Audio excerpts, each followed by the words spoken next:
예, 다들 잘 오셨습니다. 우리가 항상 성경을 살펴볼 때 이 성경을 하나님께서 왜 우리에게 주셨는지, 그리고 전체적인 성경의 맥락 안에서 이 말씀은 어느 정도의 위치에 있는지를 우리가 살펴보는 것이 참 중요합니다. 이 성경의 큰 의미와 목적에 대한 고민을 가지고 성경을 읽을 때와 그것이 없이 그냥 읽을 때는 참 큰 차이가 있습니다. 그냥 성경을 보면 제 상황에 따라 성경 말씀이 달라져요. 그래서 좀 힘들 때는 평안 이야기 나오면 막 그 말씀만 알고 보면 막 거짓 평안을 외치고 있는데 그것만 받아들이기도 하고, 또 슬플 때는 괜히 그런 것만 자꾸 보게 되는 게 우리의 한계인 것 같습니다. 오늘 우리가 살펴볼 말씀은 갈라디아서입니다. 요 몇 개월 전에 제가 성경 어떻게 읽을 것인가 한번 강의를 했었는데, 혹시 그 강의를 듣지 못하신 분들은 한번 찾아서 들어보시기를 바라고요. 하나님께서 죄인인 우리를 구원하시기 위해서 예수님을 주겠다고 약속하신 게 창세기입니다. 그래서 그 예수님을 주시기 위해서 크게 세 가지 약속을 우리에게 줬다라고 강의에서 이야기를 했는데, 아브라함에게 어떤 약속을 주셨냐면 큰 민족과 가나안 땅과 복의 근원이신 예수 그리스도를 보내주겠다. 이 예수 그리스도가 이 땅에 오게 하기 위해서 하나님께서 아브라함을 선택하시고 그 아브라함에게 믿음과 언약을 주시고 언약과 믿음을 주시고 그 아브라함의 후손들을 통해서 이 한 가지 약속들을 이루어가는 것이 바로 성경입니다. 그래서 예수 그리스도라는 약속이 어디에서 성취가 되냐면, 큰 민족이 어디에서 성취가 되냐면 출애굽기 본문을 통해 성취가 되고요. 그 민족을 끄집어내 오셔서 가나안 땅을 주겠다는 약속이 어디에서 성취가 되냐면 여호수아 사사기 이런 부분에서 성취가 됩니다. 그리고 오랜 시간을 걸쳐서 하나님께서 죄지은 민족을 죽이지 않고 계속 살려두시는 이유는 예수 그리스도가 이 땅에 오셔야만 했기 때문이에요. 그래서 그 예수 그리스도가 오신 게 바로 마태복음이죠. 예수께서 사복음서를 통해서 우리 이 땅에 오시고 그분이 죽으시고 부활 승천하시면서 이 땅에 남겨두신 공동체가 하나 있는데 그게 바로 교회입니다. 그 교회의 역할은 뭐냐면, 하나님께서 이 땅에 복음을 주겠다 말씀하셔서 예수 그리스도를 보냈는데 그 예수 그리스도의 복음이 천하 만민으로 세계 각각 곳곳으로 흘러가야 되지 않겠습니까? 그래야 그리스도의 복음을 들은 자들이 다시 그 복음으로 말미암아 하나님과의 깨어진 관계가 회복될 거니까요. 그것들을 하기를 원해서 하나님께서 남겨두신 공동체가 교회라는 공동체입니다. 그래서 이 교회를 통해서 하나님의 복음이 흘러가게 하셨고, 이 교회를 통해서 수많은 자들이 예수 그리스도 이름을 듣고 주님께로 돌아오게 하시기 위한 공동체가 교회였어요. 이 교회가 생겨난 게 어디냐면 사도행전이에요. 그리고 나서 사도행전부터 교회가 어떻게 천하 만민에게 복음 전하기 위해서 달려가는지, 막 안 가려고 예루살렘 교회에 모여 있으니까 갑자기 사도 바울이 나와가지고, 그때는 사울이었죠. 사울이 나와가지고 교회에 있는 사람들 다 죽이겠다고 하니까 무서워서 도망을 갔잖아요. 그래서 이 사도들과 예루살렘 교회에 있었던 복음을 알았던 사람들이 세계 곳곳으로 막 흩어져 갔단 말이에요. 그러면서 뭐가 생겼냐면 예루살렘 지역 말고 그 외에 다른 지역에 교회들이 생겨난 거예요. 무서워서 도망갔는데, 도망가서 빌립은 저쪽에 아프리카 지역 에티오피아 이런 데 가가지고 교회를 세우기도 하고요. 여러 사람들이 세계 각국에 퍼져서 교회들을 세우기 시작했더라. 그런데 그럴 무렵에 하나님께서 아주 악질 같은 한 사람을 세우셨는데 그게 바로 우리가 잘 알고 있는 바울이에요. 바울을 잡아서 그 바울로 하여금 이방인 전도의 모태가 되게 하셨어요. 지금 우리가 살펴보고 있는 이 갈라디아서를 비롯한 이 서신서는 어떤 책들이냐면, 그렇게 복음 전파를 위해서 이 땅에 보냄을 보내셨는데 그 복음 전파를 하는 교회들이 점점점 시간이 지나면서 문제가 생기더라라는 거죠. 교회 안에 여러 가지 문제가 생겼어요. 어떤 교회는요 이단들이 들어오기 시작했고요. 어떤 교회는 재정적인 문제가 생겼고요. 어떤 교회는요 그 안에 성적인 문제가 생겼고요. 어떤 교회는요 교만함이 하늘까지 찔러가지고, 어떤 교회는 은사주의가 잘못 개발돼가지고 안에서 니 잘났다 내 잘났다 이런 이야기를 하고 있고요. 또 어떤 교회는 재림에 대한 잘못된 생각 때문에, 데살로니가 이런 교회들요, 재림에 대한 잘못된 그런 가르침 때문에, 생각 때문에, 오해 때문에 교회가 점점 힘들어지더라. 그렇게 힘들어지는 교회에게 사도 바울을 비롯한 많은 사도들이 너희들 그렇게 하면 안 된다. 교회 안팎으로 생겨나는 그 문제들은 그냥 놔두면 안 되고 우리가 이렇게 서신서를 써줄 테니까 이 서신서에 나와 있는 말씀대로 다시 좀 교정을 받았으면 좋겠다라고 쓴 게 서신서예요. 그러니 여러분들이 서신서를 큐티하시거나 서신서를 읽으실 때마다 무슨 생각을 하냐면 예수 그리스도의 복음을 전하기 위해 세워진 교회였는데 그 교회 안에 뭔가 문제가 생겼구나. 그 문제가 무엇일지를 생각하셔야 되고 그 문제가 무엇일지를 생각하고 성경을 읽으면서 문제를 어떻게 해결해 나가야 된다라고 이 서신서의 저자들이 기록하고 있는지를 포인트를 탁 잡아서 읽어야 돼요. 제 말이 이해가 되시죠? 이게 안 되면 성경을 막 마음대로 막 보는 거예요. 마음대로 보는 거예요. 오늘 우리가 살펴본 갈라디아서란 이 성경은요. 사도 바울이 1차 전도 여행 때 그러니까 사도 바울이 복음을 다메섹 도상에서 복음을 알게 되고 복음 전도 여행을 처음으로 출발한 게 이제 1차 전도 여행인데 1차 전도 여행을 할 때 갈라디아 지역의 교회들이 설립됐습니다. 원래 갈라디아 교회라는 교회는 없습니다, 여러분. 우리처럼 분당 우리 교회 이런 교회는 있을지 모르겠지만 서신서에 나오는 대부분의 교회는요. 우리가 생각하는 이런 큰 교회를 생각하시면 안 돼요. 그때는 이런 교회들이 없었어요. 예루살렘 교회 하나 정도 있었을까요? 아니면 거점 교회, 안디옥 교회 이런 데가 있었을 텐데 이런 큰 교회는 거의 없고요. 대부분 교회가 어떤 교회냐면 가정 교회였어요. 여러분이 하는 다락방 같은 분위기에 적게는 몇 명, 좀 많게는 한 10명, 20명 이 정도로 모여서 정확한 규모는 모르겠지만 그렇게 다락방 같은 교회가 각 집에서 모여서 예배를 드리고 있었다란 말이에요. 사도 바울이 갈라디아에 가서 1차 전도 여행 때 그 갈라디아 지역에 있는 사람들에게 복음을 전함으로 말미암아 갈라디아 지역의 교회들이 곳곳에 생겨나기 시작한 거예요. 제가 유학을 갔다 온 것도 아닌데 혀가 자꾸 꼬부라지네요. 빨리 가야 될 것 같습니다, 유학을. 그래서 사도 바울이 갈라디아 지역에 있는 많은 교회들을 설립할 수 있게 해주고 설립을 해주고 그리고 그들에게 말씀을 전하고 나서 사도 바울은 선교사였잖아요. 그러니까 여기만 머무를 수 없어서 그렇게 교회들이 설립된 것을 보고 조금 가르쳐주고 나서 다른 지역으로 이동을 해서 또 복음을 전했어요. 그러면 2000년 전 기독교 사회는요, 지금처럼 목사가 이렇게 많지 않았습니다. 우리 교회만 해도 목사님들이 지금 수십 명 되는데 이 정도로 많지 않았고요. 그래서 갈라디아 지역에 그 많은 교회들에 다 목사가 일일이 있지 않으니까 순회 목회자들이 있었어요. 그래서 여러분 아볼로 이야기 들어보셨어요? 사도 바울은 씨를 뿌렸고 아볼로는 물을 줬고 이런 본문을 이야기하잖아요. 바울이 선교를 통해서 교회를 만들어 놓고 훅 가고 그 다음에 아볼로라는 사람 같은 성경 교사들이 와서 그 지역의 복음을 가르친 거예요. 그러니 예수를 알게 된 사람한테 예수가 누구인지 더 자세하게 가르친 건 누가 하는 역할이에요? 순회 전도자들, 아볼로와 같은 사람들이 하는 역할이었단 말이에요. 그래서 갈라디아 교회도 마찬가지로 사도 바울이 복음을 전해놓고 갔어요. 근데 그 뒤에 아볼로의 역할을 하는 것 같은 순회 전도자들, 순회 목회자들이, 순회 설교자들이 갈라디아 교회에 들어와서 복음을 다시 설명해주고 성경을 가르치기 시작했는데 여기서 문제가 생긴 거예요. 그때 당시에 들어왔던 그 순회 목회자들이 어떤 사람이었냐면 유대교인이면서 기독교로 개종한 사람이었던 것 같아요. 이 사람들이 와가지고 제대로 대한 복음만 딱 전하고 가면 괜찮은데 그걸 하지 않고 십자가, 믿음뿐만 아니라 우리가 율법을 행해야지만 구원을 받을 수 있지 않겠느냐라는 이야기를 한 거예요. 그러니 선교사를 통해서 복음을 받고 마음이 뜨거워졌던 성도들이 어느 정도까지는 바울의 그 복음을 알았기 때문에 그렇게 잘 살고 있었는데 새로운 목사들이 와가지고 이상한 얘기를 하기 시작한 거예요. 너희들이 믿음뿐만 아니라 행위를 해야지 구원을 받을 수 있지 않겠느냐라고 이야기를 하니까 이 사람들이 헷갈리기 시작했던 거예요. 굉장히 유대교적인 가르침들을 계속 가르친 거죠. 믿음도 있어야 하고 율법도 지켜야 너희가 할례도 해야 그래야 구원을 받을 수 있지 않겠느냐. 마치 이방인들에게 복음을 전해놓고 너희가 이방인들처럼 말고 유대인들처럼 살아라 라고 이야기를 했던 거예요. 그런데 물론 처음부터 갈라디아 교인들이 이 말에 혹하게 넘어가진 않았어요. 왜냐하면 사도 바울의 가르침을 들었기 때문에 에이 저거 좀 이상한데? 라고 그 복음을 잘못된 이 갈라디아서에서는 다른 복음이라고 얘기해요.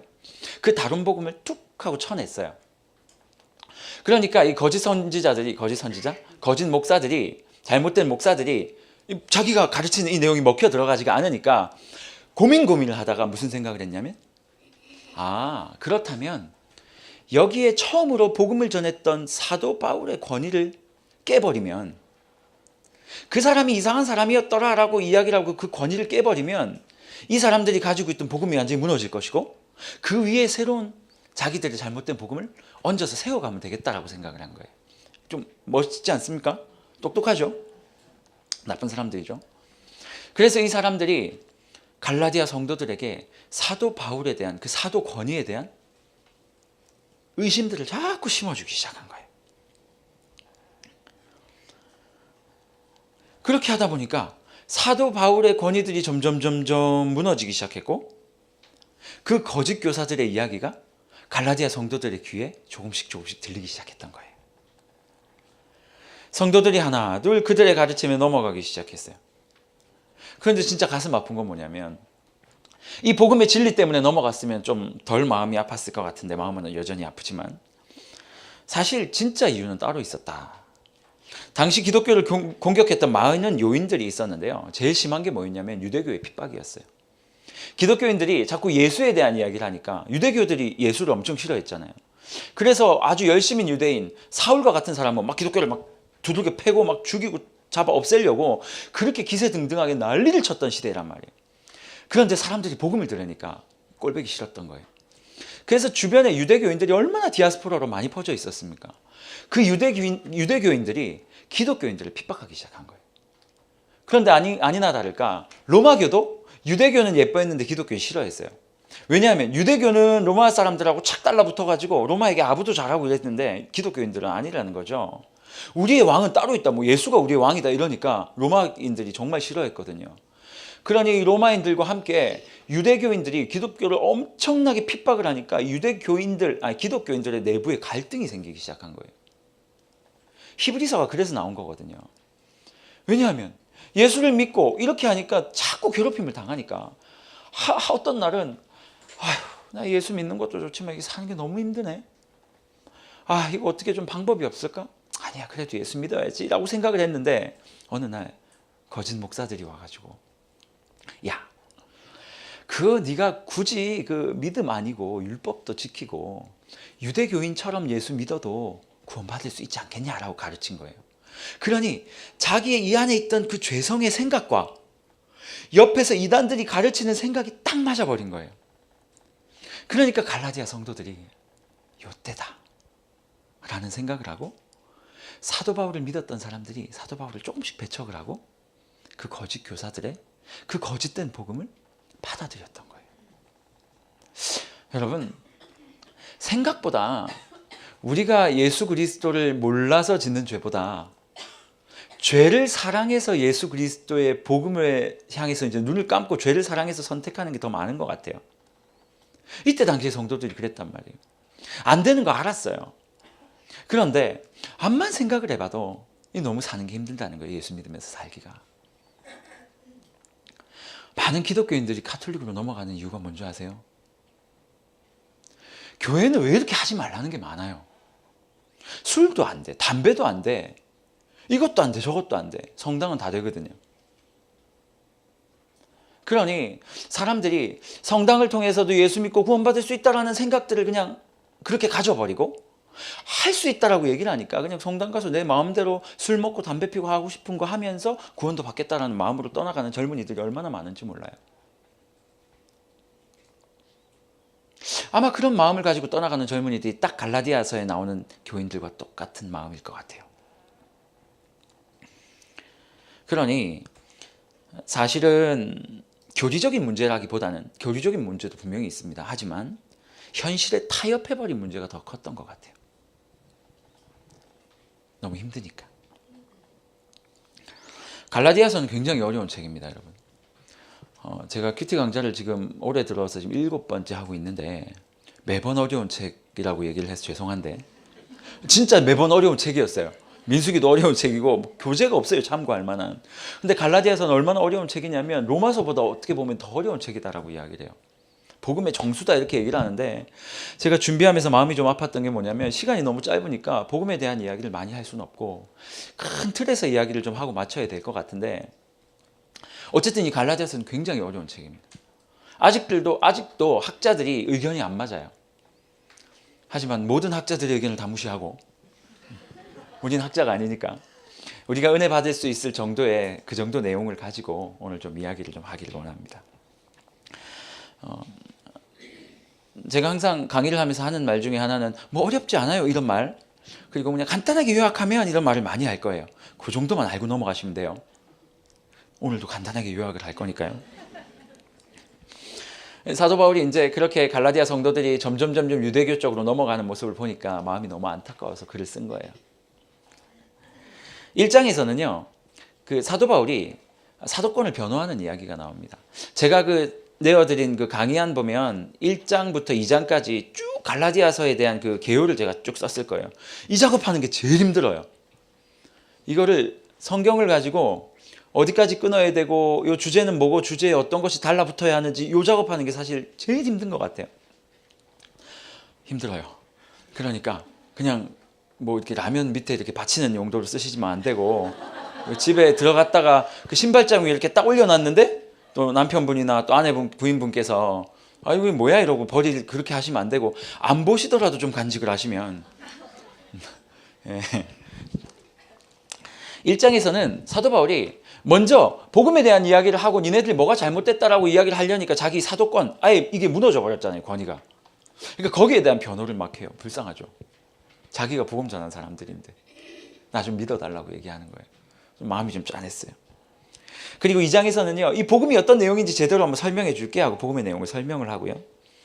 3장에서는 이 거짓 복음에 이미 넘어가 있는 성도들 막 꾸짖어요. 막 꾸짖어요. 야, 니네들 그렇게 하면 어떻게 하냐. 너희가 이미 예수 믿을 때 성령도 경험하고 성경에서 뭐라고 말하는지도 내가 다 가르쳐 줬는데 너희 이제 와서 그렇게 하면 어떻게 하냐라고 꾸짖는 거. 그리고 4장에서는 하나님께서 너희가 지금 헷갈려하는 게 율법이지 그 율법을 하나님께서 주신 이유가 이것 때문이야 라고 이야기를 해요. 그리고 5장에서는 그 율법을 어떻게 지켜갈 것인지, 6장에서는 복음으로 사는 자는 어떤 삶을 살아야 하는지에 대한 이야기를 나누고 있습니다. 다 했습니다. 우리 갈라디아서 구조는 넘어가고요. 우리 주요 본문을 몇 가지 본문을 좀 선택을 해서 좀 살펴보고 그렇게 넘어가도록 하겠습니다. 자, 1장은 아까 무슨 내용이라 그랬죠? 바울이?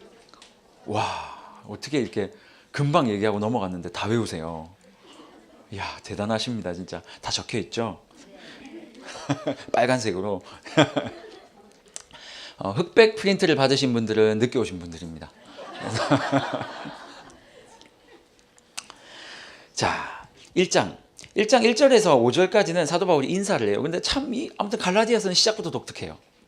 원래 사도 바울이 인사할 때는요, 뭐 아이고 반갑다, 뭐 주의 이름으로 뭐 평안을 너희에게 준다 막 이러면서 막 잘했고 이것도 잘했고 막 칭찬을 하고 막 반갑다고 막 이러고 시작을 해요. 근데 갈라디아서는 그런 거 없어요. 너 이렇게 하고 시작하는 거예요. 처음부터 1절부터 오직 그리스도와 죽은 자 가운데 살리신 하나님 아버지로 말미암아 된 사도 나는, 이렇게 얘기를 해요. 근데 사도권에 대한 이야기를 막 하기 시작을 해요. 1장 4절에 보니까 이렇게 말하고 있어요. 그리스도께서 하나님 곧 우리 아버지의 뜻을 따라 이 악한 세대에서 우리를 어떻게 한다고요? 건지시려고 우리의 죄를 대속하시기 위하여 자기 몸을 주었다. 여러분, 이 건지시려고라는 이 단어가 굉장히 중요한 단어입니다. 오늘 본문 4절은요, 기독교와 다른 종교의 절대적인 차이를 보여주고 있어요. 이 차이가 바로 지금 그 율법에 대한 행위 구원을 이야기하는 그들의 이야기와 오직 믿음으로 말미암아 구원을 받는다고 하는 사도 바울의 이야기의 차이가 이 안에 들어있는 거예요. 바울은요, 그리스도께서 우리에게 오신 이유를 설명하면서 우리를 건지러 왔다라고 말하고 있어요. 건지러 왔다. 여러분, 뭐 할 때 건져요? 빠졌을 때 건지는 거잖아요. 우리가 만두를 이렇게 탁 넣어가지고 요리를 하다가 만두를 이렇게 싹 건질 때, 그 물에서 육수에서 건질 때 건지다는 표현을 쓰잖아요. 재미없네요. 우리를 건지러 왔다라고 말을 해요. 여러분, 세상의 어떤 종교도요, 신이 인간을 건져내기 위해서 이 땅에 내려온 종교는 하나도 없습니다. 세상에 있는 모든 종교는요, 거의 다 내가 너희 죄를 지어서 죽을 수밖에 없는 너희를 건져줄게 하고 오는 신은 하나도 없고요. 대부분이 어떻게 오냐면 너희가 어떻게 하면 깨끗해질 수 있을지 가르쳐 줄 테니까 너희가 열심히 한번 살아봐라. 이게 종교예요.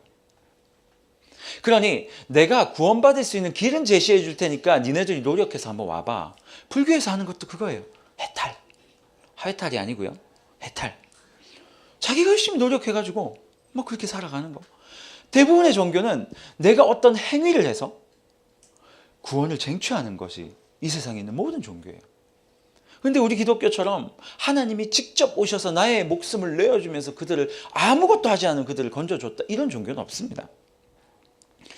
팀 켈러라는 아주 유명한 목사님은요. 그의 책에서 뭐라고 말하고 있냐면 갈라디아서라는 책이 있는데 이렇게 말하고 있어요. 타 종교의 창시자들은 건지는 것이 아니라 가르치기 위해서 왔다. 우리에게 가장 필요한 것은 교사가 아니라 구조자이기 때문이다. 우리의 신분이나 행위로는 우리를 구원할 수 없다.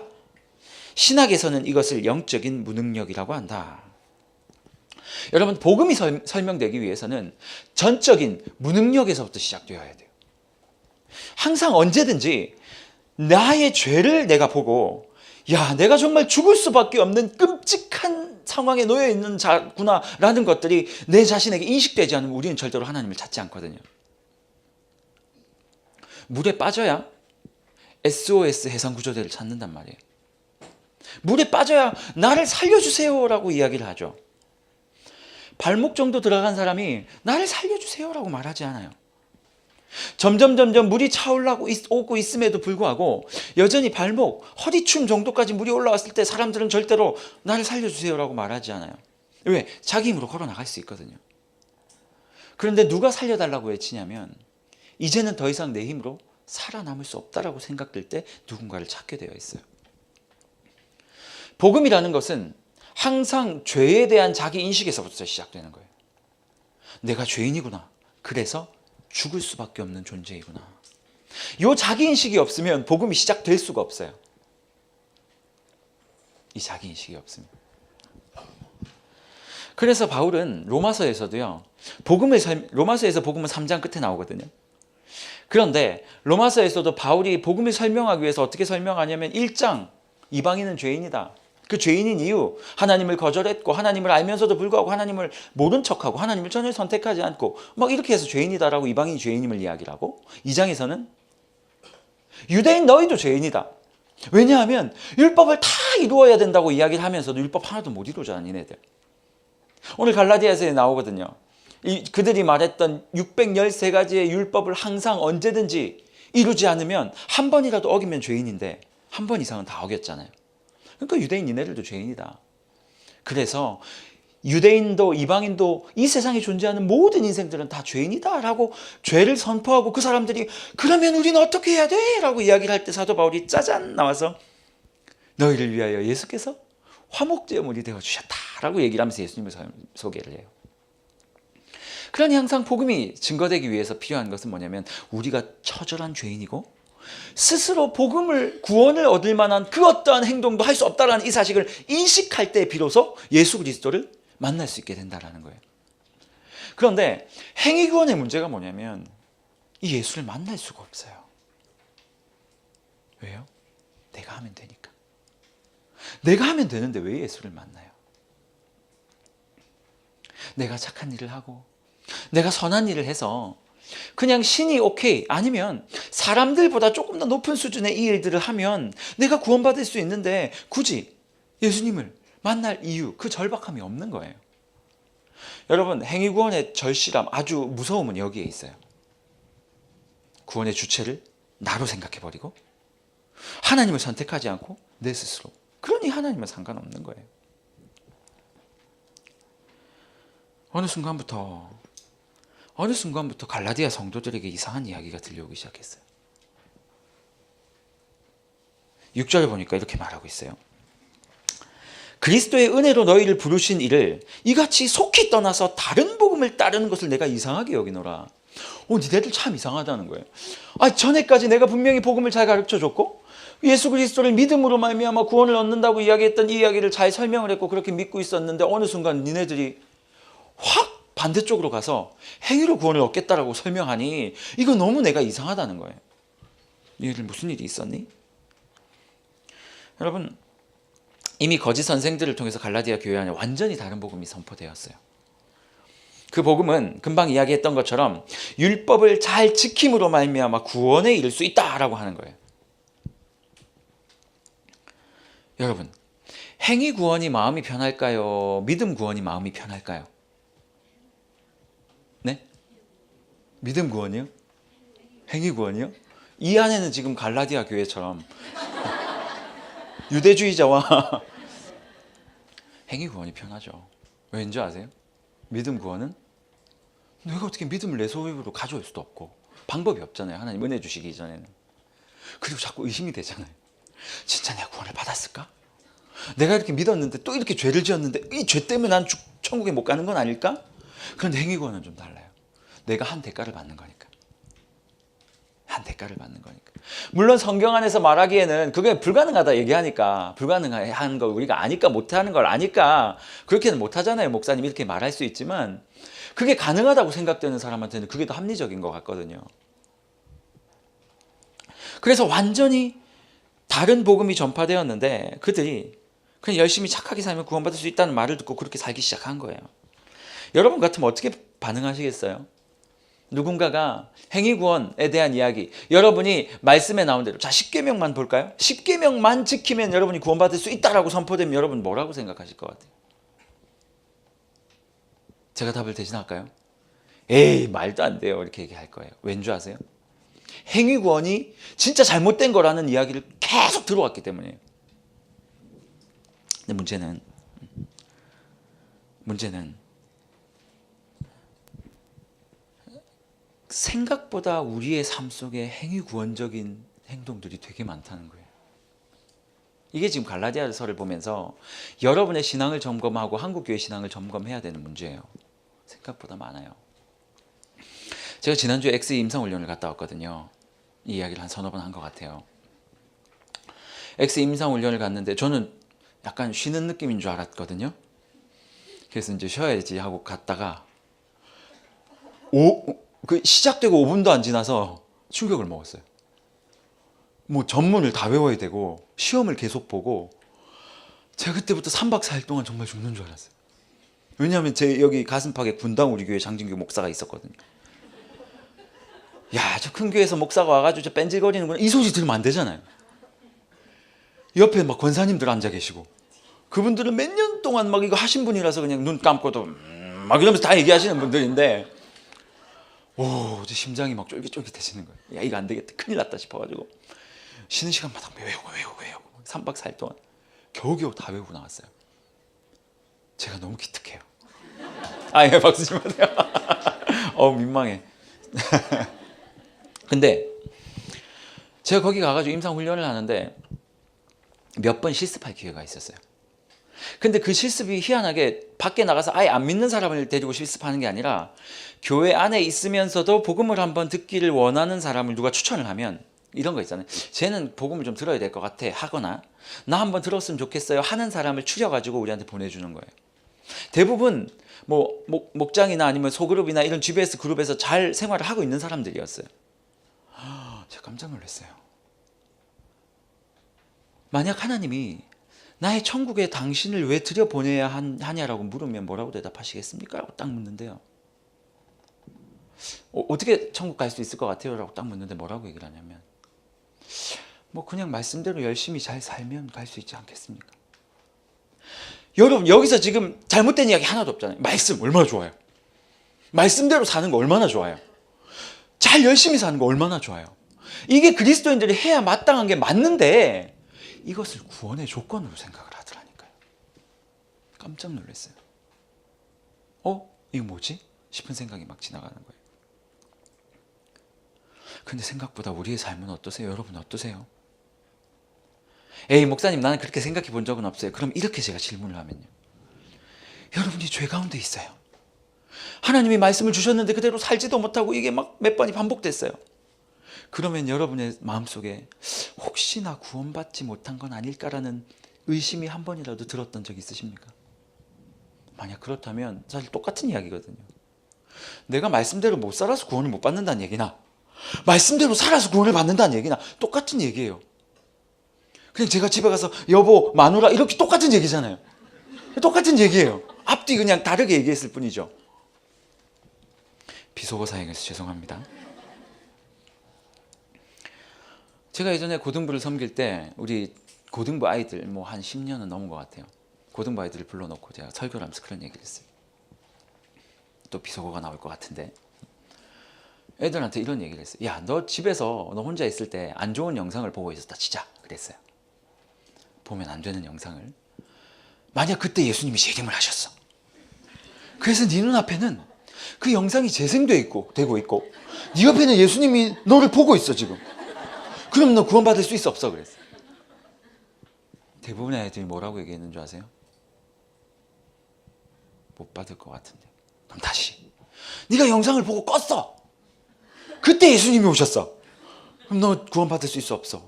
대부분의 아이들이 그럼 괜찮을 것 같아 이렇게 얘기를 하는 거예요. 보세요.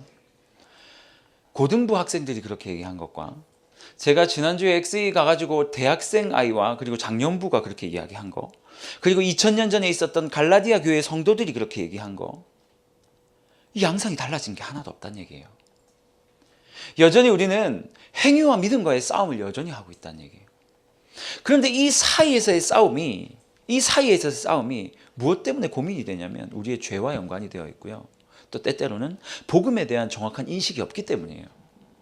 여러분이 갈라디아서를 큐티하시면서 정확하게 아셔야 될 건 뭐냐면 진짜 복음이 뭐냐, 그리고 복음대로 산다는 건 뭐냐, 그걸 보시고 여러분 자신을 한번 생각해 보셔야 돼요. 생각보다 많아요. 지금 바울이 답답한 게 그거예요. 그래서 갈라디아 교인들에게 성도들이 편지를 쓰고 있는 거예요. 그런데 바울이 넘어야 될 산이 또 하나가 있었어요. 뭐가 이렇게 산이 많아요? 그게 아까 얘기했던 그거예요. 당시 거짓 교사들이 바울의 권위를 깨어 부숴놨던 그것 때문에 사도 바울이 다시 편지를 썼음에도 불구하고 편지를 받은 성도들이 에이 전에 말했던 그 사람이잖아 이렇게 반응을 하는 거예요. 야, 사도 바울 사실은 그 뭐 학교도 안 나왔다며, 사도도 아니라며, 사도 바울 사도도 아닌데 그 사람 말을 우리가 믿어야 되나? 뭐 이런 얘기들이 팽배했단 말이에요. 그러니까 사도 바울이 처음부터 뭘 했어야 되냐면 나 진짜 사도 맞아라는 걸 변호를 시작을 하고, 내가 너희들 가르쳐준 복음 그 진짜야 라고 이거 변호를, 얼마나 답답했을까요? 마치 제가 제자훈련 시킨 청년들을 모아놓고 야, 나 진짜 총신대학원 나온 거 맞아 그러고 총신대학원 그 수료증 뭐예요 입학증 아니 이거 뭐예요 졸업증 가져와서 막 보여주고 나 분당우리 교회 그때 사역했던 거 진짜인데 이러고 막 사진 캡처해서 보여주고 막 이런 식으로 변호하면 얼마나 마음이 아프겠어요. 지금 그런 상황이 된 거예요. 너무 마음 아픈 대목이죠. 사도 바울은 이제 사도권 변호를 11절부터 24절까지 하는데 본문의 요점은 이거예요. 내가 다른 사람에게 어디서 가서 이상한 사람에게 복음 배워가지고 얘기한 거 아니다라는 거예요. 하나님이 나에게 직접 주신 복음이다라는 거예요. 내 복음은 사람에게 배운 것이 아니다라는 게 11절에서 12절 말이고요. 제가 다 써놨으니까 그냥 눈 따라 읽어 내려오시면 됩니다. 회심 전에 나는 유대교에 미쳐있어. 그러니까 자기가 어떻게 예수님을 알게 되었고 자기가 어떤 방법을 통해서 예수께 복음을 들었고 지금 너희들에게 편지를 쓰고 있다. 이 얘기들을 쭉 하면서 자신의 회심의 이야기를 하면서 한 번도 사람들에게 복음을 배울 시간이 없었다. 그 얘기 하고 싶은 거예요 지금. 왜냐하면 13, 14절에 보니까 회심 전에 내가 유대교에 미쳐 있었으니까 복음을 배울 일이 없잖아요. 그때는 내가 너희들을 막 때려 죽이고 잡아오고 할 그거에 막 혈안이 되어 있는 사람인데 내가 무슨 어디 가서 복음을 배우겠어요. 그러다가 15절 16절에 보니까 다메섹 도상에서 하나님께서 나를 만나 주셔가지고 은혜로 하나님을 만나게 되었다. 그리고 회심하고 나서 바로 아라바 광야라는 곳으로 내가 3년 동안 갔다 왔고 갔다 오자마자 너희들에게 복음을 전하고 내가 가진 복음을 다른 사도들과 함께 쉐어링하면서 그들에게 인정받았다라는 이야기예요. 여러분 회심하기 전에 바울은요 유대교에 완전히 미쳐 있었어요. 그런데 오늘 본문에서 저는 15, 16절이 참 마음에 와닿는 거예요.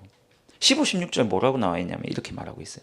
그러니까 사도 바울을 불러줄 때 이야기를 지금 쓰고 있는데, 그러나 내 어머니의 태로부터 나를 택정하시고 그 전까지는 유대교로 막 사람들, 기독교인들 막 때려잡고 죽이고 막 이런 것들로 살았는데 알고 보니까 하나님이 내가 못돼 있을 때부터 나를 선택하셨던 분이었더라.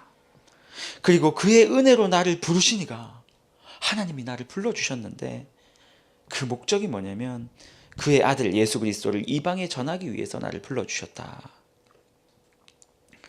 여러분, 이 장면이 바로 바울의 회심 장면인데요. 사도 바울이 그 이후에 그렇게 뜨겁게 복음을 전했던 이유가 이 장면 안에 있어요. 왜냐하면 그렇게 예수 핍박할 때 주님이 찾아오셨는데 그리고 그에게 사명을 허락하셨단 말이에요. 이게 한 사람을 부르신 하나님의 방법이에요. 사도 바울이 하나님 앞에 제일 못된 짓 하고 있을 때 하나님이 불러주신 거예요. 제일 못된 짓 하고 있을 때. 그렇게 하나님이 나를 불러주셨다. 오늘 15절에 보면 이렇게 말하고 있어요. 나를 부르실 때 하나님께서 그의 은혜로 나를 불러주셨다. 여러분, 사도 바울이 가장 못된 짓을 하고 있을 때 하나님께서 그를 불러주셔서 뭐라고 말했냐면 네가 내 앞에서 그렇게 심한 죄를 지었지만 나는 너를 나의 일꾼을 위해서 따로 준비해 놓은 나의 사랑하는 아들이었다. 제일 못된 짓 하고 있었을 때. 이게 한 사람을 부르신 하나님의 방법이거든요. 사도 바울은 여기서 하나님 앞에 완전 넘어진 거예요. 자기가 하나님이라면 그렇게 못했을 것 같은데. 여기서 말하는 은혜로 나를 부르셨다라는 이 은혜라는 단어는요, 성경에서 은혜라고 이야기를 하면 간섭을 이야기하는 거예요. 여러분, 은혜라고 해서 이렇게 가만 앉아 있는데 그냥 위에서 뭔가가 이렇게 훅 떨어지면서 뭐 내 마음을 짠하게 만들어가지고 아니면 뭐 로또에 당첨된다든지 뭐 내가 생각하지 못한 방법으로 나에게 어떤 것이 주어지는 것을 성경은 은혜라고 말하지 않아요. 내게 은혜를 주옵소서라고 할 때 그 은혜는 뭐냐면요, 끊임없이 나를 간섭해달라 라는 이야기예요. 구약에 보면 이런 본문들이 굉장히 많아요. 하나님께서 사람 막대기와 인생 채찍으로 너를 계속 징계하시고 네가 잘못된 길로 걸어갈 때 뒤에서 목소리가 나와서 가라사대 이야기를 하면서 뭐라고 얘기를 하냐면 그 길은 정로가 아니니 우측으로 가라.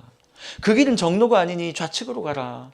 정로가 아닌데 자꾸 내 의지로 가려고 하면 사람 막대기와 인생 채찍이 나와서 자꾸 때리면서 나를 또 하나님 말씀에 갖다 세우시고 이게 은혜다라고 이야기를 하고 있는 거예요. 사도 바울이 딱 이야기하는 게 그거예요. 내가 하나님을 모르고 하나님의 말씀에 완전히 반대하면서 하나님이 원치 않는 그 죄 가운데 살고 있었을 때 하나님께서 나를 은혜로 불러주셨는데 그 은혜가 뭐냐면 나의 눈을 멀게 하시고 나를 괴롭게 하시고 예수께서 갑자기 나타나더니 왜 나를 그렇게 괴롭히느냐? 나를 왜 이렇게 괴롭히느냐? 얼마나 마음이 아팠겠어요, 사도 바울이. 하나님인지 몰랐는데 그분이 하나님이신 걸 알게 되었고 나중에 자기가 그토록 사랑했던 그 하나님을 괴롭히고 있었으니 자신의 인생에 간섭해 주셔서 하나님 앞에 나오게 한 거. 이 지금 사도 바울이 얘기하고 있는 이 이야기 안에는요, 무슨 이야기가 들어있냐면 정말 그 죄 안에서 틀어박혀서 그 완전히 그 시궁창 같은 그 죄 안에서 틀어박혀서 자기의 열심으로 마음대로 하나님을 섬긴다라고 하며 하나님께 죄를 짓고 있는 나를, 아무런 반응조차 할 수 없는 나를 예수께서 오셔서 뭘 해주셨다고요? 그냥 건져주셨다라고 말하고 있는 거예요. 건져주셨다. 이게 바로 하나님께서 우리를 부르시는 방법인데 그 부르시는 방법으로 말미암아 내가 하나님께 부르심을 받았고 그 부르심을 받았을 때 사도 바울이 뭐라고 하나님께 음성을 들었냐면 너는 이방인들을 위해서 그들에게 복음 전하기 위해서 내가 선택한 자다. 죄에서 건져주신 것만 해도 너무 감사한데 삶의 사명을 주시고 목적을 주셨던 그 하나님, 그 하나님을 회상하고 있는 거예요. 그러면서 그 감격하고 있는 그 감격이 저는 15절 16절을 읽을 때 제 마음속에 막 들어오는 거예요. 사도 바울이 이렇게 하나님께 감격하고 있구나. 그런데 갈라디아 성도들이 이 하나님의 은혜에서 떨어져 나가고 있는 거예요. 너무 사랑하는데 말이에요. 사도 바울이 이렇게 말을 하고 있어요. 17절 16절 끝에 내가 곧 혈육과 의논하지 아니하고, 왜 혈육과 엄마 아빠랑 왜 의논하지 않았을까요? 다 유대교인들인데 나 예수 믿었다고 거기 가면 감금당하기 십상이죠. 아니면 돌에 맞거나. 그러니 사도 바울은 예수를 믿자마자 도망을 갔어요. 어디로 갔냐면 아라바 광야라는 곳으로 갔어요. 17절에 그렇게 말하고 있잖아요. 나는 나보다 먼저 사도된 자들을 만나려고 예루살렘으로 안 갔다는 거예요. 나는 그 사람들에게 복음이 뭐냐고 물으려고 가지 않았다는 거예요. 나는 아라바 광야에 가서 3년 동안 부활하신 예수 그리스도를 만나서 그분께 직접 복음을 들었다. 성경에 보면 이런 본문들이 되게 많아요. 왜 우리가 바울을 사도 바울이라고 부르는 줄 아세요? 원래 여러분 사도라는 말은 예수님과 함께 먹고 자고 가르침을 직접 받았던 사람들이 사도예요. 그래서 12사도가 있었잖아요. 다 예수님이 데리고 다니던 사람들이에요. 근데 바울은 예수님을 그렇게 만나본 적이 없거든요. 만나본 적이 없어요. 그런데 성경에서는 사도 바울이라고 계속 얘기를 하잖아요. 왜 그렇게 얘기하는 줄 아세요? 그 아라바 광야에서 3년의 시간 동안 부활하신 예수님을 만났다라고 모든 사도들이 다 인정을 했어요.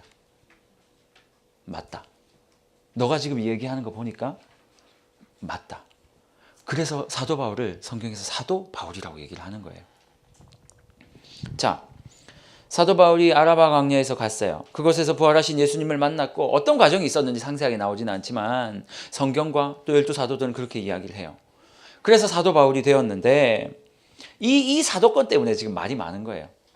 그 유대교주의자들이 사도 바울 너 진짜 사도 맞냐? 거짓말쟁이다. 누구한테 배워서 그냥 이단적인 가르침을 가르치는 거다. 막 이렇게 얘기를 했던 거거든요.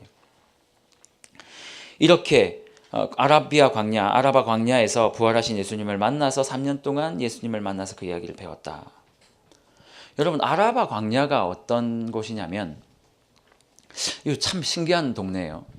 그 아라비아 광야인데요. 아라비아 같은 이야기예요. 제가 팔이 이걸 너무 손주고 있었나 봐요. 지금 이렇게 쥐가 난 것 같아요. 그래서 계속 제가 그래서 이렇게 하는 거니까 혹시 불편해하지 않으셨으면 좋겠어요. 아니면 뭐 괜찮으신 분은 야옹야옹 해주셔도 좋습니다. 왜 이렇죠? 아라비아는요 시내산이 있는 땅이에요. 시내산이 있는 광야를 아라바 광야라고 불렀습니다. 이 시내산은 믿음의 거장들이 하나님을 떠나갔던 믿음의 거장들이 다시 하나님을 만나기 위해서 늘 보내줬던 곳이 바로 시내산이었어요. 이 아라바 광야. 어떤 사람이 갔냐면 구약에 가면 모세가 떨기나무 앞에서 하나님을 만나잖아요. 그때 여러분 출애굽기의 본문을 잘 읽어보면 뭐라고 말하고 있냐면 모세가 양들을 치다가 아라바 광야로 갔다 라고 말하고 있어요. 시내산이 있는 아라바 광야로 모세가 가고 있었는데 그 아라바 광야에서 한 떨기나무가 불에 타고 있었더라. 그래서 놀래서 그 자리에 가봤더니 나니 하나님이 여기 거룩한 곳이니까 빨리 샌들 벗어라. 그래서 샌들 벗고 올라간 거예요. 뭐 간단하게 이야기하면 그 샌들은 이제 나의 인생의 주도권을 이야기하는 거거든요. 하나님 앞에 모든 주도권을 내어드려라. 이렇게 얘기하면 시간이 없을 것 같아서 얘기 안 하겠습니다. 어쨌든 그래서 모세가 아라바 광야에 있는 시내산 주변에서 하나님을 다시 만나고 사명이 회복됐어요. 여러분 혹시 시내산에서 또 어떤 일이 있었죠? 십계명이 거기서 주어졌잖아요. 모세가 시내산에 올라가서 그 아라바 광야에 있는 시내산이에요. 모세가 거기 올라가서 십계명을 받았어요. 또 그곳에서 어떤 일이 일어났냐면 엘리야가 호렙산에 나중에 도망을 갔죠. 호렙산에 무슨 나무죠? 네? 송백나무요? 로뎀나무, 편백나무 이러지. 자, 호렙산에 있는 로뎀나무, 로뎀이라는 뜻이 시궁창이다라고 제가 지난 시간에 이야기를 했죠. 그 로뎀나무 아래에서 호렙산에 있는 로뎀나무 아래에서 하나님을 만났는데 그 호렙산이 시내산이에요. 그러니까 참 신기하게도 이 아라바 광야, 시내산 이곳은 믿음의 거장들이 우리가 알고 있는 가장 큰 거장들이잖아요. 모세, 그리고 엘리야. 모세와 엘리야 이러면 율법과 선지자를 대표하는 사람들이에요. 그리고 나서 신약시대 바울, 신약을 대표하는 사람이잖아요. 이 사람들이 모두 다 어디에서 하나님을 만났고 회복이 되었냐면 이 아라바 광야에서 회복이 됐어요. 하나님이 뭐 때문에 그러셨는지 몰라요. 뭐 그렇다고 여러분 오해하시면 안 돼요. 아라바 광야에 무슨 기운이 좋거나 뭐 거기 이렇게 수맥이 안 흘러가지고 거기 가면 뭐 영험한 무슨 기운이 있거나 이런 걸 얘기하는 게 아니에요. 하지만 하나님께서는 왜 그러셨는지 모르겠지만 하나님께서 인간과의 관계가 깨진 다음에 그 관계를 회복하시기 위해서 내려왔던 것도 아라바 광야시고 다시 하나님이 자기 백성들을 인도할 지도자들을 만나신 것도 아라바 광야고 왠지는 모르겠지만 영적인 지도자들이 그곳에서 하나님을 만나고 뭔가를 시작했다라는 거예요. 사도 바울도 3년 동안 그곳에서 말씀을 배우고 나서 복음을 전하기 시작했고요. 모세도 그곳에서 하나님과의 언약을 회복한 다음에 사명을 회복한 다음에 하나님과의 관계를 회복한 다음에 출애굽을 시키기 위해서 애굽 왕 바로에게 나아갔고요. 엘리야도 완전히 넘어져 있을 때 그곳에서 하나님과의 관계가 회복된 다음에, 말을 길게는 못하겠어요. 궁금하신 분은 열왕기상을 보세요. 열왕기상 2편을 보시면 됩니다. 거기에 보면 엘리야도 하나님과의 관계가 완전히 끊어졌는데 그 시내산 로뎀나무 아래서 하나님을 만났을 때 하나님 뭐라고 얘기하세요? 나의 계획이 이렇고 너는 나의 계획의 일부였단다라는 이야기를 듣고 엘리야가 회복이 돼가지고 다시 복음을, 자기의 사명을 감당하러 가잖아요. 그곳에서 하나님을 먼저 만나고 그리고 나서 사역을 시작한 곳이었어요. 여러분들의 아라바는 어디세요? 여러분들은 하나님의 말씀을 회복하고 사역을 하고 계세요? 아니면 그냥 사역을 막 하세요? 은혜 받기에 가장 먼저, 은혜 받을 때 제일 처음 해야 되는 것은요, 하나님 말씀 앞에 서는 거예요. 저는 한국교회에 좀 문제가 있다고 생각해요. 일을 너무 많이 해요. 일이 너무 많아요. 일이 너무 많아요. 저는 사실 작은 교회에서 일하다가 지쳐서 큰 교회 오는 거 사실 반대인데, 그분들의 이야기들을 들어보면요, 반대할 수 없을 만큼 힘들었어요. 목사님이요, 아침에 가면 6시부터 반주를 시작해가지고요, 새벽기도 아침 1부 예배, 2부 예배 반주시키고, 소년부 봉사시키고, 청년부하고 이렇게 끝나고 나면 9시, 10시가 되는데, 매주 그렇게 하고 주중에도 나와서 뭘 하고 설거지하고 청소하고 이런 걸 다 하는 거예요. 무슨 식모도 아니고. 그렇게 하다 지쳐서 나가 떨어져가지고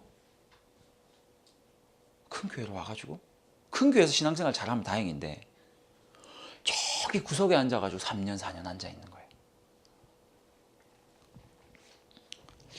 여러분, 하나님을 제대로 만나지 않고 신앙생활을 시작하면, 하나님을 제대로 만나지 않고 교회에서 어떤 사역을 시작하면 반드시 사고가 터지게 돼 있거든요.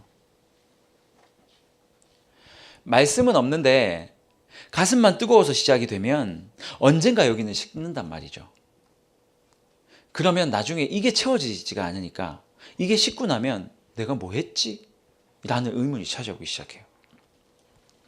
청년 사역을 하면 진짜 안타깝거든요. 청년들이 단기간 진짜 열심으로 교회를 섬겨요. 리더도 하고 순장도 하고 리더도 하고 순장도 해요.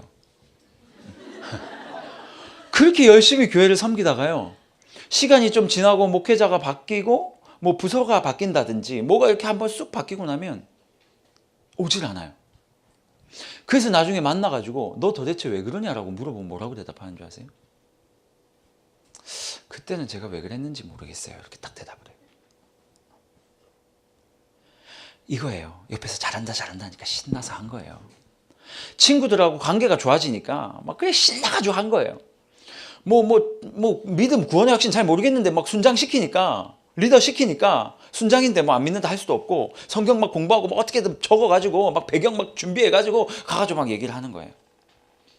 순장인데 은혜 안 받으면 안 되니까 수련회도 안 가고 싶은데, 한 번도 가고 싶다고 생각해 본 적이 없는데 순원들 데려가야 되니까 1번으로 적어내고, 야 나는 냈는데 너희들 왜 안 가니? 이러고, 같이 가자, 내가 너희들 돈까지 대줄게 이러면서 데려가고, 이렇게 3, 4년 하다가 일 지치고 교역자 바뀌고 이제 좀 쉬면 되겠지 하고 나가 떨어지고 나니까 예수를 뭘 믿었는지 모르는 거예요. 이런 성도들이 한두 명이 아닙니다. 왜 그래요? 하나님 몰랐기 때문이에요. 아라바 광야가 없어요. 처음에 예수 딱 믿을 때 광야에 들어가가지고 그 예수 그리스도가 누구신지, 그분이 어떤 분이신지를 명확하게 알고, 그 다음에 가슴에, 내가 안 예수 그리스도를 사랑하고 가슴에 불이 붙어야 사역을 하는 거예요. 그렇게 사역하면 고난이 와도 넘어지지 않아요. 어떤 목사님이, 제가 정말 사랑하는 목사님이 한 분 계신데, 그 목사님이 이 본문을 가지고 이런 얘기를 하시는 거예요. 너에게 있어서 아라바 광야가 있느냐? 그 이야기를 듣고 제가 얼마나 많이 울었는 줄 몰라요. 제가 신학을 시작할 때 하나님께서 말씀이 너무 달게 만들어 주셨어요. 그래가지고 말씀 공부하고, 어떤 날은요 새벽기도 갔다 오고 나서부터 진짜 하루에 10시간, 15시간 가까이를 좋다는 테이프는 다 들었어요. 목사님들 설교 좋다는 테이프는 다 듣고, 성경 강의 테이프도 많이 듣고요. 심지어는 그게 성에 안 차가지고 창세기부터 1장부터, 창세기 1장에 뭐 1장부터 단락 나누기를 혼자 한 거예요. 1장 1절부터 몇 절까지 무슨 이야기, 1장 몇 절부터 몇 절까지 무슨 이야기인데 앞에랑 무슨 관계 있고, 이러고 막 나누기 시작했어요. 물론 많이는 못했어요. 그러다가 막 그렇게 막 공부를 하다가 이거 안 되겠다 싶어가지고, 부산에 아주 성경 공부를 잘 가르치는 목사님이 있어서 그 밑에서 엄청 공부를 하고, 그래도 안 되겠다 싶어가지고 경기도 고양시 가면 에스라 성경대학원 대학교라고 성경 가르치는 학교가 있어요. 거기 가서 2년 동안 또 성경을 배우고, 그리고 나서 총신대학원을 들어갔어요. 총신대학원을 딱 들어가서 공부를 하는데 재미가 없는 거예요. 그래가지고 공부도 했지만, 뭐 그렇다고 공부 안 한 거 아니에요. 공부도 했지만 이래가지고 안 되겠다. 왜냐하면 전 총신대학원에서 성경을 가르쳐 줄 줄 알았는데 안 가르쳐 주더라고요. 어거스틴 막 이런 얘기를 해요. 그래서 교수님을 찾아가서, 교수님, 어거스틴이니 뭐니 이런 이 조직신학을 쭉 보니까 이거 거의 뭐 이 철학 안에 다 들어와 있는 이야기 같고, 막 현대에 이야기하고 있는 많은 이야기들이 해석이 안 되는 것 같은데 이거 어떻게 해야 됩니까? 교수님이 하는 말이, 전도사님 너무 좋은 생각이네요. 전도사님이 한번 연구해 보세요. 그러고 가시는 거예요. 저 어떻게 연구를 해요? 그래서 그때부터 또 방학 이게 막 도서관에 올라가가지고 막 성경 공부를 했어요. 그리고 유학을 가고 싶었는데 유학을 못 갔어요. 공부를 못해서 못 갔어요. 영어가 안 되니까 유학이 안 가지더라고요. 그래서 유학 가기 위해서 남겨놨던 시간을 또 성경 공부를 했어요. 그리고 나서 여기저기 교회를 가는데 자꾸 성경 가르치라고 해서 또 성경 공부를 했어요. 오늘도 성경 공부를 했어요. 오늘부터 저 휴가거든요. 오늘 휴가 1일차입니다. 1일차 주님과 함께하는 이 고요한 시간.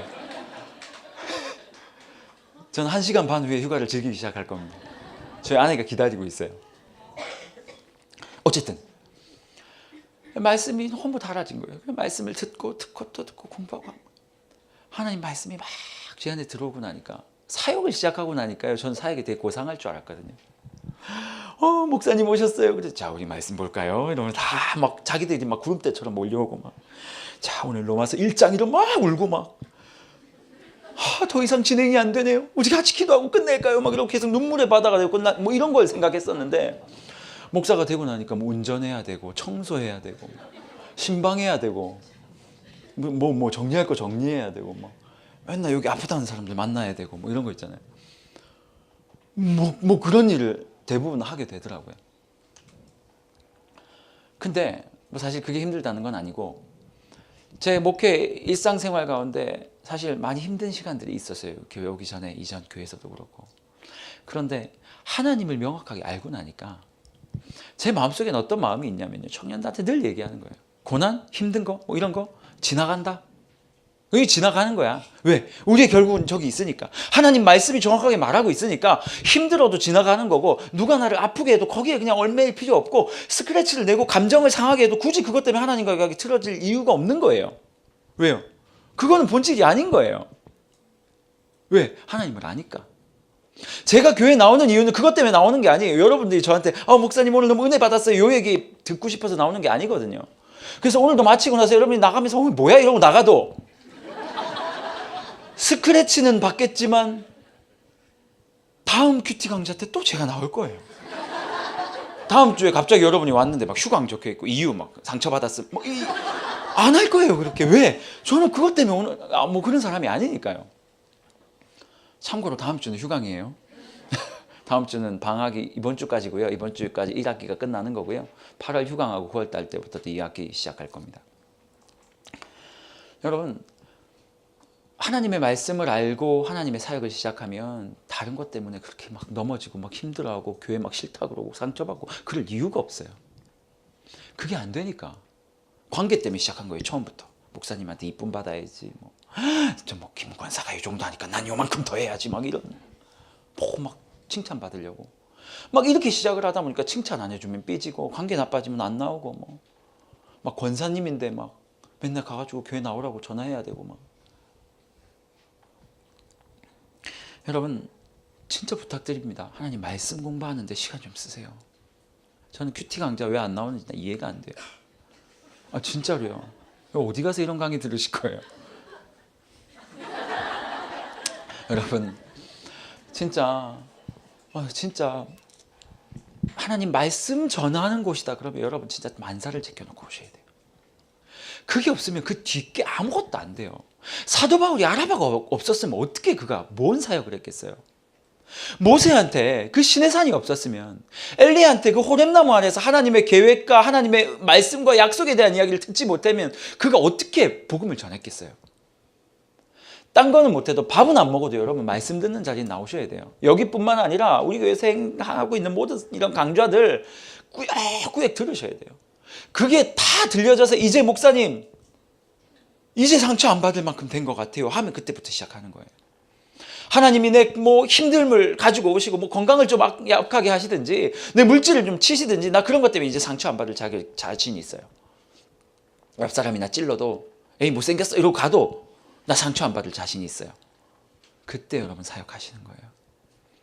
그렇다고 오늘 저녁에 가가지고 목사님들한테 다 목사님 저 이제 순장 내려놓겠습니다 이러시면 안 되고 이제부터 채워가셔야죠.